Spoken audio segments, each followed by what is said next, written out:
পাহাড়ে সশস্ত্র সংগঠনগুলোর চাঁদাবাজি আর অস্ত্রের ঝনঝনানি থামছে না, তার উপরে আছে সংঘাত। সবসময় এক অজানা আতঙ্কে থাকেন পাহাড়ে বসবাসরতরা। বিশেষ করে বান্দরবানের থানচিও রুমায় ব্যাংক ডাকাতির ঘটনায় এখনও উদ্বেগ কাটেনি। সংঘাত বন্ধে ব্যবস্থা গ্রহণের দাবি জানিয়েছেন স্থানীয়রা। বান্দরবান ঘুরে এসে সহকর্মী সাইদুর রশিদ ইরফানের তোলা ছবিতে আরেক সহকর্মী শহীদুল সুমনের রিপোর্ট।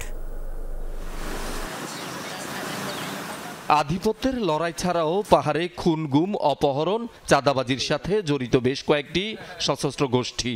অস্ত্রের ঝনঝনানিতে কিছুদিন পর পর অশান্ত হয়ে ওঠে পাহাড়। গত বছর এপ্রিলে বান্দরবানের থানচিও রুমাই কুকিচিনের ব্যাংক ডাকাতির ঘটনায় এখনো আতঙ্ক কাটেনি স্থানীয়দের।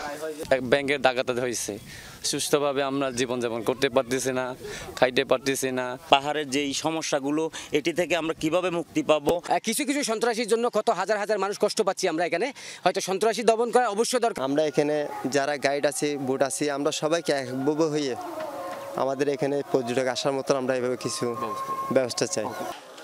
যৌথ বাহিনীর সাঁড়াশি অভিযানের মুখে প্রকাশ্যে না আসলেও কুকিচিন সহ আরও বেশ কয়েকটি সংগঠনের চাঁদাবাজি এখনো বন্ধ হয়নি। সীমান্তের ওপারে বসেই চাঁদাবাজি সহ নানা অপরাধ চালিয়ে যাচ্ছে বলে দাবি পুলিশের।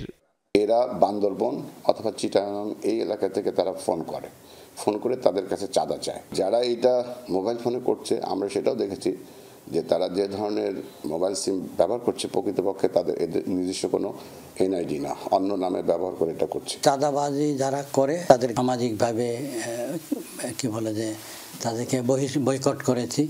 আর এই বয়কটের প্রতিফলন হয়ে এখন তারা দেখছে যে অপরাধ করেছে, সে অপরাধে অনুতপ্ত হয়ে একদম গহীন অরণ্যে চলে গেছে, যেটা নাগালের বাইরে।